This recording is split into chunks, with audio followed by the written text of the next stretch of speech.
গতকাল রাত দখলের পর আজ নবান্ন চলো অভিযান এবং এই নবান্ন চলো অভিযানে শুভেন্দু অধিকারীকে দেখা গিয়েছে। শুভেন্দু অধিকারী তাকে একা দেখা গিয়েছে এবং এখানেই কিন্তু প্রশ্ন উঠতে শুরু করেছে, দল কি পাশে নেই? কিছু বিধায়ক ছাড়া নবান্ন অভিযানে শুভেন্দুর পাশে বিজেপি নেতারা কোথায়? এই প্রশ্ন কিন্তু উঠছে রাজনৈতিক মহলের তরফ থেকে। নবান্ন অভিযানে বারবার উঠে এসেছে এই প্রশ্ন। আগে শ্রমিক ভট্টাচার্য জানিয়েছিলেন পতাকা ছাড়া বিজেপি কর্মীরা যাবেন নবান্ন চলো অভিযানে এবং সেখানে আজকে দেখা গেল শুভেন্দু অধিকারীকে এবং এখানে কিন্তু প্রশ্ন উঠছে যে দল কি তাহলে শুভেন্দু অধিকারীর পাশে নেই? এবং আজকের এই নবান্ন চলো অভিযান থেকে শুভেন্দু অধিকারী কি বলেছেন আপনাদের শোনাবো।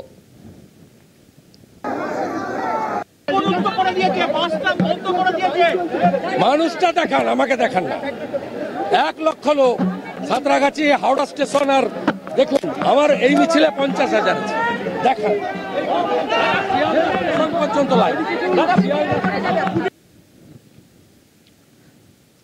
আজ নবান্ন চলো অভিযানে শুভেন্দু অধিকারীকে দেখা যায় এবং শ্রমিক ভট্টাচার্য তিনি আগেই জানিয়েছিলেন যে বিজেপির পতাকা ছাড়া বিজেপি কর্মীরা সেই বিক্ষোভ অভিযানে থাকবেন এবং শুভেন্দু অধিকারী এবং কিছু বিধায়ক ছাড়া সেখানে কিন্তু আর কাউকে দেখা যায়নি। আর এই বিষয়ে আরো বিস্তারিতভাবে আলোচনা করব। নিউজরুম থেকে রয়েছেন আমাদের বিশেষ প্রতিনিধি অঞ্জন রায়। অঞ্জন দা, যে কথা জানতে চাইবো যে আজকে যে নবান্ন চলো অভিযান সেখানে দেখা গেল শুভেন্দু অধিকারী উপস্থিত ছিলেন এবং সেখানে বিজেপির অন্য নেতারা কিন্তু উপস্থিত ছিলেন না। সেখানে কিন্তু প্রশ্ন উঠছে দলের সঙ্গে শুভেন্দু অধিকারীর দূরত্ব কি বেড়েই চলেছে? দেখা যাচ্ছে অঞ্জন দা, শোনা যাচ্ছে?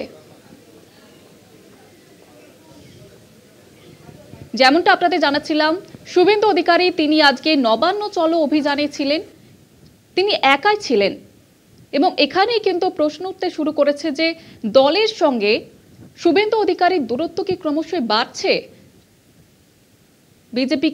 বিজেপি কি পাশে নেই শুভেন্দু অধিকারীর? এ বিষয়ে আরো বিস্তারিতভাবে আলোচনা করব। নিউজরুম থেকে সরাসরি রয়েছেন আমাদের বিশেষ প্রতিনিধি অঞ্জন রায়। অঞ্জন দা, শুভেন্দু অধিকারী তিনি আজকে উপস্থিত ছিলেন নবান্ন চলো অভিযানে এবং সেখানে অন্যান্য নেতাদের কিন্তু দেখা যায়নি। এখানে কিন্তু প্রশ্ন উঠতে শুরু করেছে শুভেন্দু অধিকারীর পাশে কি দল নেই বা কোথাও গিয়ে দলের সঙ্গে শুভেন্দু অধিকারীর দূরত্ব কি বাড়ছে? দেখো, তুমি যে প্রশ্নটা করছো সেটা ব্যাখ্যা দুভাবে দেয়া যায়। একভাবে ব্যাখ্যা হচ্ছে যে বিজেপি রাজ্য সভাপতি শ্রমিক ভট্টাচার্য বলেছেন পতাকা ছাড়া সমস্ত বিজেপি কর্মী এই মিছিলে যোগ দেবেন। এটা হচ্ছে একরকম বক্তব্য। আরেকটা বক্তব্য হচ্ছে যে শুভেন্দু এবং শুভেন্দুর 15 বিধায়ক এছাড়া কার্যত বিজেপির কোনো নেতাকে আজকে দেখা গেল না। কেন দেখা গেল না? এটা আমার প্রশ্ন। এটা আজকের নবান্ন অভিযানের মধ্যেই দলীয় কর্মীরা প্রশ্ন করছেন। বা শ্রমিক ভট্টাচার্য কলকাতা শহরে উপস্থিত, সুকান্ত মজুমদার প্রাক্তন সভাপতি এই মুহূর্তে নিউ টাউনে নিজের বাড়িতে বসেছিলেন, অগ্নিমিত্রা পাল, বিধায়ক অগ্নিমিত্রা পাল ছাড়া বাকি কোনো জেনারেল সেক্রেটারি তারাও এই শহরে উপস্থিত। তবে কেন নেই এই আজকের এই প্রোগ্রামে?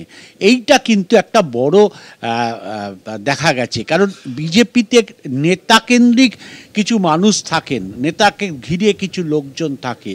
এই নেতারা নেই বলেন সেই অংশের মানুষটা কিন্তু তাদের যে কর্মী সমর্থকরা থাকেন তারাও মিছিলে নেই।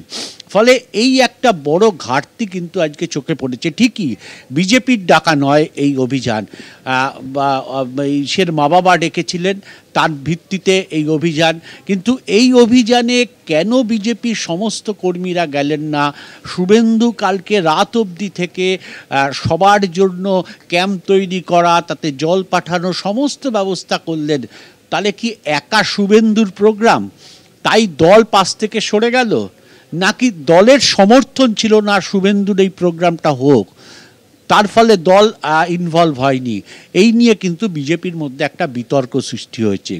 এটা সাধারণত দেখা যায় না যে শহরের বুকে দাঁড়িয়ে সভাপতি, প্রাক্তন সভাপতি, বিজেপির নেতারা উপস্থিত, অথচ বিরোধী দলনেতা শুভেন্দু অধিকারীর প্রোগ্রামে নেই। যখন শ্রমিক ভট্টাচার্য বলছেন যে পতাকা ছাড়া সমস্ত বিজেপি কর্মীরা যাবেন, ইনক্লুডিং শ্রমিক ভট্টাচার্যও সেই প্রোগ্রামে গেলেন না পতাকা ছাড়া।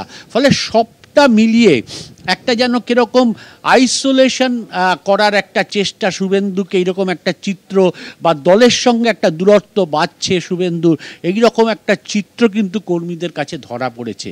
এটা নিঃসন্দেহে বিজেপির পক্ষে শুভ নয় বলে অনেকে মনে করছেন। ফলে দলীয় কর্মীরাও কিছুটা আজকের এই মিছিল দেখে কিছুটা পরিমাণে কি বলা যায় যে মনক্ষুণ্ণ, যে কেন দল পাশে এসে দাঁড়ালো না শুভেন্দুর ক্ষেত্রে, শুভেন্দু কেন ব্যক্তিগত ইনিশিয়েটিভ নিয়ে এই বিভিন্ন জায়গা থেকে লোক জোগাড় করলো, এইটা কিন্তু একটা প্রশ্ন থেকে গেছে।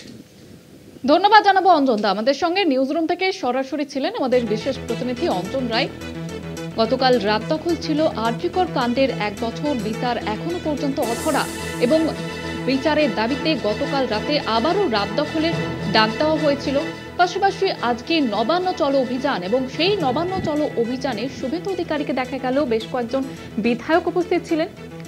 তবে শুভেন্দু অধিকারী যেহেতু একা ছিলেন, সেই কারণেই প্রশ্ন উঠতে শুরু করেছে যে শুভেন্দু অধিকারীর পাশে কি দল নেই, এই প্রশ্নই কিন্তু রাজনৈতিক মহলের তরফ থেকে উঠছে।